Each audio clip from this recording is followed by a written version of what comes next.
नमस्कार, मी वैशाली पंडित। माझ्या यूट्यूब चॅनेलवर मी आजपासून एक नवा उपक्रम सुरू करते, मन कविता बन। आसपासच्या आपल्या या भयाण वर्तमानामध्ये मन वैतागून गेलेलं असतं, संतापलेलं असतं, हतबल झालेलं असतं, आपल्याला काही करता येत नाही म्हणून। आणि अशा वेळेला हे कवितांचं बन आपल्याला गारवा देतं। आणि कविता प्रेमींसाठी माझा हा प्रयत्न असा आहे की मला आवडलेल्या कविता त्यांच्यापर्यंत मला पोहोचवायच्या आहेत। काही कविता वृत्तबद्ध आहेत, काही वृत्तबद्ध नसलेल्या आहेत, तरीही ज्या मला आजपर्यंत भिडलेल्या आहेत त्या कविता मी आपल्यापर्यंत पोहोचवायचा प्रयत्न करणार आहे। दर आठवड्याला एक अशी कविता आपल्यापर्यंत येईल। आज पहिलीच कविता आहे ती नभनिळे। कवयित्री आहेत भारती बिर्जे डिग्गीकर।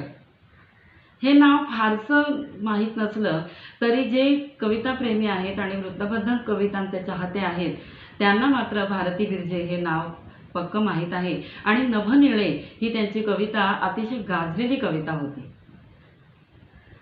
नभनिळे हे अवकाशात गेल्यानंतर दिसणाऱ्या नभांचं वर्णन आहे। आणि त्या नभामध्ये गेल्यानंतर किती प्रकारे नभ आपल्याला भेटतात, म्हणजे हे खरं म्हणजे एकच नभ आहे, पण तिला अनेक प्रकाराने अनेक रूपांमध्ये ते नभ भेटतात आणि नभनिळे हे तिच्या कवितेमध्ये उतरतं। गंमत बघा, नभनिळे ही कविता पृथ्वी वृत्तामधनं उतरलेली आहे। म्हणजे निळ्या नभात जाऊन सुद्धा कवयित्रीचे पाय मात्र पृथ्वीवर आहेत हे आपल्याला दिसतं। आणि ह्या कवितेचं वैशिष्ट्य म्हणजे ही कविता विमान प्रवासामध्ये तिनं लिहिलेली आहे। म्हणजे ही संपूर्ण ऐकत असताना वाचत असताना आपल्याला आपण विमानात बसलो आहोत असाच अनुभव येत राहतो। आणि दुसरी गोष्ट म्हणजे इंग्लिश शब्दांचं सहज केलेलं वृत्तबद्ध भाषांतर हे या कवितेचं मला वैशिष्ट्य वाटलं। आपण ही कविता आता बघूयाच, पण त्यापूर्वी पृथ्वी वृत्ताबद्दल थोडंसं। आपल्याकडे जी वृत्त आहे त्यामध्ये मोरोपंतांनी पृथ्वी वृत्त हे बऱ्याचदा वापरलेलं आहे। सुसंगती सदा घडो सुजन वाक्य कानी पडो, हे सगळ्यांना हा श्लोक माहिती असेल। आणि हा श्लोक म्हणजे पृथ्वी वृत्ताचं अत्यंत उत्तम उदाहरण आहे। आणि हाच श्लोक समोर ठेवून, ही वृत्त समोर ठेवून भारतीताईंनी ही कविता लिहिलेली आहे। आणि ह्याचं वैशिष्ट्य असं आहे की प्रत्येक कडव्यात 4 चरण असतात। 4 चरण म्हणजे 4 ओळी असतात आणि प्रत्येक चरणामध्ये 17 अक्षरं असतात। आणि 8व्या आणि 17व्या अक्षरावर यती म्हणजे थांबणं हे तिथे येतं। ह्या सगळ्या निर्बंध म्हणा किंवा हे सगळे बंध पाळून कवयित्रींनी आपल्या भावना कवितेमधून प्रवाहीपणे आपल्यापर्यंत आणलेल्या आहेत। चला तिच्याबरोबर आपण विमान प्रवासाला सुरुवात करूया। एक एक चरण, एक एक कडवं मी आता म्हणून दाखवते आणि आपण त्याचा आस्वाद घेऊया। विमान उचले जरा जडशिळा रुपेरी कुशी, गती भरत यंत्रणा थरथरे अवाढव यशी। सहास्य परिचारिका सुवसना करे आर्जवा, सुटे धरणी बंध हा पथिक मित्र हो सज्ज व्हा। विमानात बसलेले आहेत प्रवासी आणि आता विमान उडण्याच्या तयारीत आहे। थोडंसं उचललं जातं आणि त्याची जी रुपेरी कूस आहे, त्या विमानाचा रंग लक्षात घ्या, रुपेरी कूस आहे ती थोडीशी तिरकी होते आणि वेग भरायला लागतो, गती भरायला लागते आणि तो विमान आता उडण्याच्या आधी प्रचंड थरथर येते। आतमधल्या प्रवाशांना पण जाणवतं की आपल्याला थरथरायला होतंय, सगळीकडून आवाज येतात आणि थरथरायला होतं। तर अशी ती थरथरायला लागणारी यंत्रणा त्यावेळेला आतमध्ये असणाऱ्या ज्या हवाई सुंदरी आहेत त्या अगदी आर्जवाने प्रेमाने प्रवाशांना सांगत असतात की आता धरणीबंध सुटतो आहे। धरणीबंध हा शब्दसुद्धा लक्षात घ्या ना, की पृथ्वीशी असलेला आपला संबंध आता सुटणार आहे, सुटतो आहे। तेव्हा पथिक मित्र हो, म्हणजे पॅसेंजर प्रवासी यासाठी तिनं वापरलेला शब्द आहे पथिक मित्र हो सज्ज व्हा। म्हणजे पट्टे बांधायला सांगतात, ह्या सूचना आहेत त्या हवाई सुंदरी देतात. जसे हळूहळू चढे वर विमान वेगे उठे. हळूहळू जसं विमान वेगाने वर जायला उठतं, घरे नगर कार्यक्षेत्र ही पथजाल मागे सुटे. आणि मग लक्षात येतं की ज्याने वेग घेतलेला आहे विमानाने त्यावेळेला घरं भराभर मागे सुटायला लागतात. घरं आहेत, कार्यालयं आहेत, रस्त्यांचं जाळं आहे. आपल्याला वर गेल्यानंतर हे सगळं अगदी छोटं छोटं दिसायला लागतं, हे सगळं मागे मागे जायला लागतं. क्षणैक नजरे पुढे झरझरा नकाशा सरे. हा नकाशा जसा क्षणभरातच भराभर भराभर आपल्या समोर दिसायलाही लागतो आणि तो पाठीमागे जायला सुद्धा लागतो. विशाल तिमिरावरी विरळ रोषणाई उरे. मग हळूहळू दिवे सुद्धा विरळ व्हायला लागतात, पृथ्वीवरचा प्रकाश विरळ व्हायला लागतो. मग पुढे वरती गेल्यानंतर उडे शकट एकटा नवनव्या प्रदेशांवरी. हा जो शकट आहे, रथ आहे, हवाई रथ आहे, विमान आहे, नव्या नव्या प्रदेशांवरून ते उडायला लागतं. आणि आपल्याला वरती बघितल्यानंतर आपल्याला हे सगळी जी दृश्य आहेत ती हळूहळू दिसेनाशी होतात आणि अजून उंचीवर आपण जातो तेव्हा किती प्रहर नेणिवेत झरती उदासी परी. अधांतरच आपुले घर नव्हे मनाला गमे. गवाक्ष पडद्यामध्ये लपत शर्वरी आक्रमे. आता बघा, हा शकट जेव्हा वर उडायला लागतो त्यावेळेला एक प्रकारची उदासी कवयित्रीला येते. म्हणजे एक प्रकारे आपल्याला एकटं आपण सुटलोय, धरणीवरनं सुटलेलो आहोत, जमिनीवरून सुटलो आहोत, वरती आहोत, अधांतरी आहोत. एक प्रकारची उदासी कुठेतरी मनाला झाकोळून टाकते. आणि बरं झालं हे काय आपलं घर नाही आहे. अधांतरचं आपुले घर नव्हे मनाला गमे. त्यावेळेला मनाला जाणीव होते की हे काय आपलं घर नाही, आपण विमानातनं उतरणार आहोत, पुन्हा आपला जमिनीशी बंध जोडला जाणार आहे. अशातच तर हा लांबचा प्रवास आहे कवयित्रीचा. आणि अशातच गवाक्ष पडद्यामध्ये, गवाक्ष म्हणजे खिडक्या, विमानाला असणाऱ्या ज्या खिडक्या आहेत त्याच्यामध्ये गवाक्ष पडद्यामध्ये लपत शर्वरी रात्र ही आक्रमक व्हायला लागलेली आहे. आता रात्र सगळीकडे व्हायला लागलेली आहे आणि बाहेरचं आता काहीच दिसत नाही. सरे समय, अशातच वेळ जातो. सरे समय ना कळे निजकी जागृती. तशात परिचारिका दिसत भासशी आकृती. आता ह्या दोन ओळीत अख्खी रात्र सामावलेली आहे की धड झोप लागलेली नाही, जागा आहोत का तेही कळत नाही, बाहेर काही दिसत नाही, आपण पूर्णपणे जमीन सोडलेली आहे. आणि अशातच रात्र संपते. त्या हवाई सुंदरींची ये जा सुरू असते, त्यांची लगबग दिसते आणि आपल्याला अर्धवट निद्रेत अर्धवट जागृती अवस्थेमध्ये तो भासच आहे की काय असं वाटायला लागतं. नसेच पण भास तो, नसेच पण भास तो, हसत ती करे स्वागता.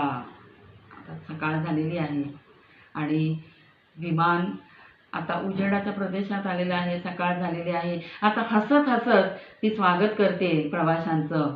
गुड मॉर्निंग याचं उत्तम भाषांतर कवयित्रीने केलेलं आहे. उठा, दिवस हा शुभंकर असो तुम्हा सर्वथा. म्हणजे आपल्याला सुद्धा ही ओळ वापरायला हरकत नाही आहे गुड मॉर्निंगच्या ऐवजी. तुमचा दिवस शुभंकर हो असं ती म्हणते. आता काय झालेलं आहे, गवाक्ष उजळे, खिडक्या उजळायला लागलेल्या आहेत. आता बाहेरचं दिसायला लागलंय. उगवती धरे लालिमा, पूर्व दिशेला लालिमा दिसायला लागलेला आहे उगवतीचा.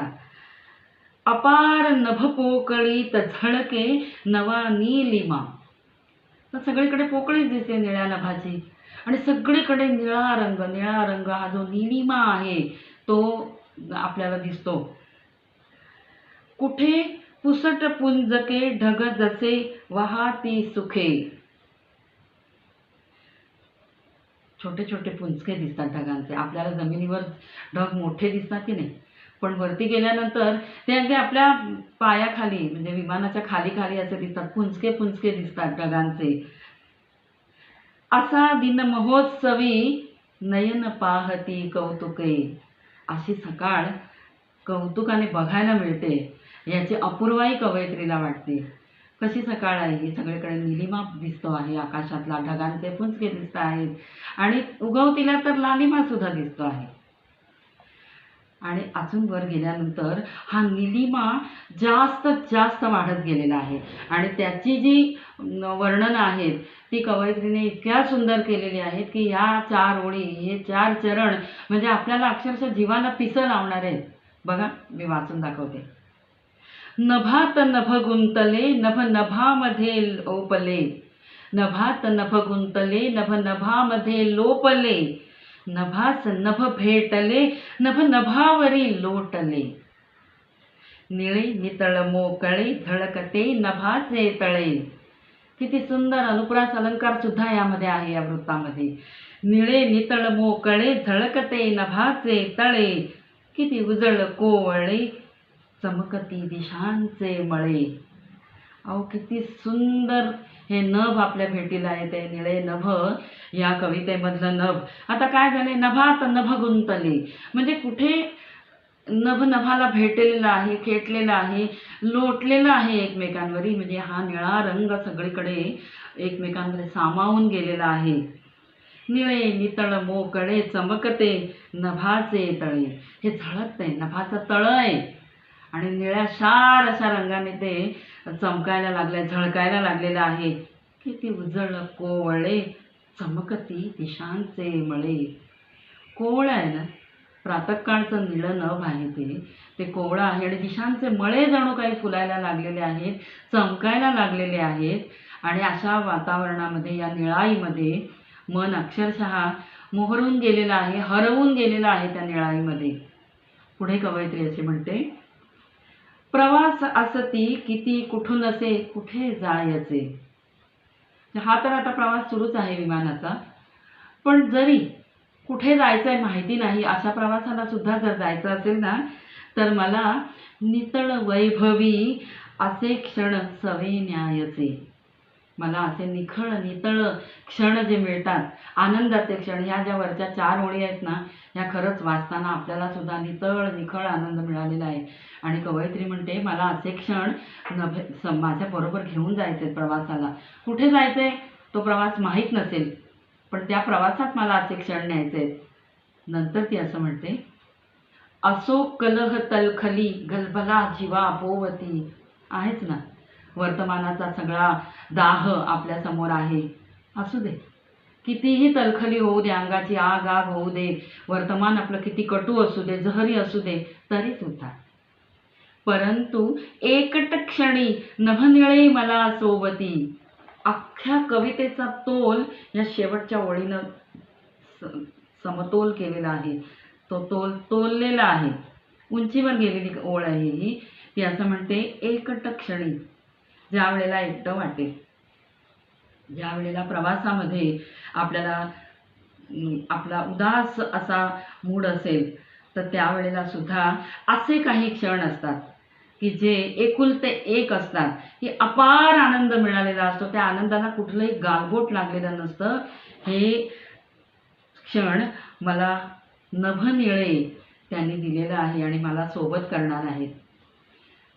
रसिक हो, भारती बिर्जे यांची ही कविता म्हणजे विमान प्रवास, म्हणजे आधुनिक साधनांच्या मार्गे केलेला प्रवास असला, कारण आपण आगगाडीच्या प्रवासाच्या कविता ऐकलेल्या आहेत, बैलगाडीच्या ऐकलेल्या आहेत, पण तरीसुद्धा हा जो एक विमान प्रवास आहे, या विमान प्रवासामध्ये अवकाशात गेल्यानंतरचे जे तिचे अनुभव आहेत ते तिने आपल्याला अचूक पोहोचवलेले आहेत असं मला वाटतं.